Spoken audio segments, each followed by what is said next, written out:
কি অপেক্ষা করছে? আত্মপক্ষ সমর্থনের সুযোগ না নিয়ে কি একসময়ের দুর্দান্ত প্রভাবশালী পুলিশের এই কর্মকর্তা নিজের বিপদ বাড়াবেন? বিশেষজ্ঞরা বলছেন, জিজ্ঞাসাবাদে হাজির না হলে তার বিরুদ্ধে দুদকের মামলা বা পরবর্তী আইনি পদক্ষেপে বাধা থাকবে না। শাস্তি হতে পারে সর্বোচ্চ 10 থেকে 12 বছর। গেল 4 মে পরিবার সহ সিঙ্গাপুরের উদ্দেশ্যে দেশ ছাড়েন পুলিশের এই কর্মকর্তা। বিস্তারিত সুমন তানভীর প্রতিবেদন। বিমানবন্দরে হাজারো কর্মীর অপেক্ষা, ভিসা সহ সবকিছু থাকলেও যাওয়া হচ্ছে না প্রায় 30,000 জনের। নিজেদের সহায় সম্বল বিক্রি করে 1 থেকে 1.5 বছর ধরে ঘুরছেন বিভিন্ন রিক্রুটিং এজেন্সির দাঁড়ে দাঁড়ে।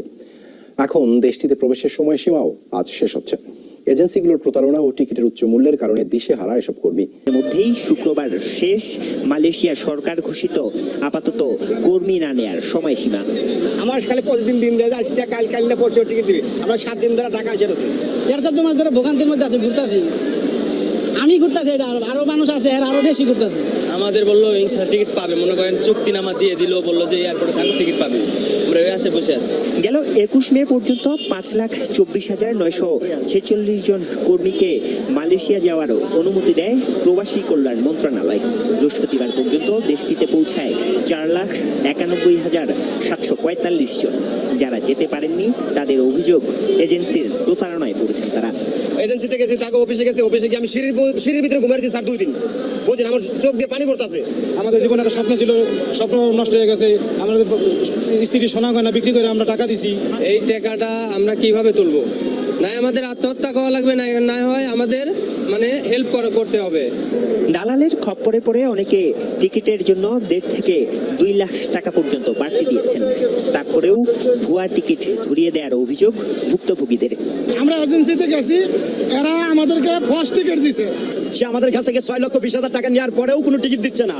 প্লাস খালি বলতেছে আপনারা একটু ওয়েট করেন। আমরা আর কতদিন ওয়েট করবো? সে কাদের থেকে ওরা টাকা নেওয়ার পরেও ওনারা আরো টিকিটের জন্য আরো 6 লক্ষ টাকা করে দাবি করতেছে। এজেন্সির কারো দেখা না মিললেও বিমানবন্দরে পাওয়া যায় 2 দালালকে। তারা দায় চাপান বাইরের উপর। কোম্পানির সাথে ওদের একটা সমস্যা ছিল, আর লেনদেনের সমস্যা। কি সমস্যা ওটা তো আমাদের বলে না। এরা 2 বছর যে ঘটতেছে, 1.5 বছর 2 বছর, এটা সত্য কথা। এগুলো আজকে ফ্লাইট দিব, এলাম এয়ারপোর্টে নিয়ে আসলাম, কিছুক্ষণ পরে হয়তো টিকিট দিব। শেষ দিনে নির্ধারিত 7টি নিয়মিত ফ্লাইটের পাশাপাশি বাংলাদেশ বিমানের একটি বিশেষ ফ্লাইট চালানোর কথা জানানো হয়, যাতে যেতে পারবেন মাত্র 271 জন। নির্যাতিত নেতাকর্মীদের পাশে মাদারীপুরের যুবদলের প্রতিনিধি দল। বিএনপির ভারপ্রাপ্ত চেয়ারম্যান তারেক রহমানের নির্দেশনায় চলমান আন্দোলন সংগ্রামে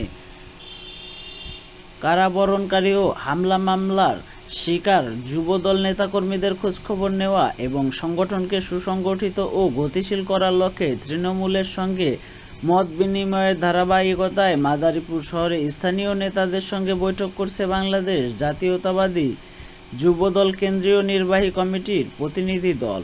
শনিবার শহরে থানতলিতে সাংগঠনিক সভা এবং মত বিনিময় অনুষ্ঠিত হয়।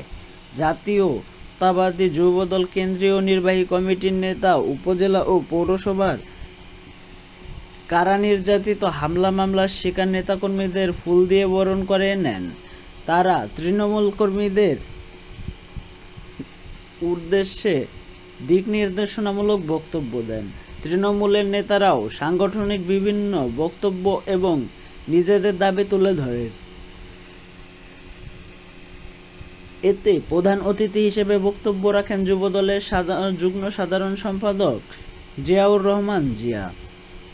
মাদারীপুর জেলা যুবদলের আহ্বায়ক ফারুক ব্যাপারীর সভাপতিত্বে এ সদস্য সচিব মনিরুজ্জামান ফুকুর সঞ্চালনায় আরও উপস্থিত ছিলেন বাংলাদেশ জাতীয়তাবাদী যুবদল কেন্দ্রীয় নির্বাহী কমিটি সহ সভাপতি ফরিদপুর বিভাগ বেনজির আহমেদ তাবরিজ, সাধারণ সম্পাদক খলিলুর রহমান খলিল।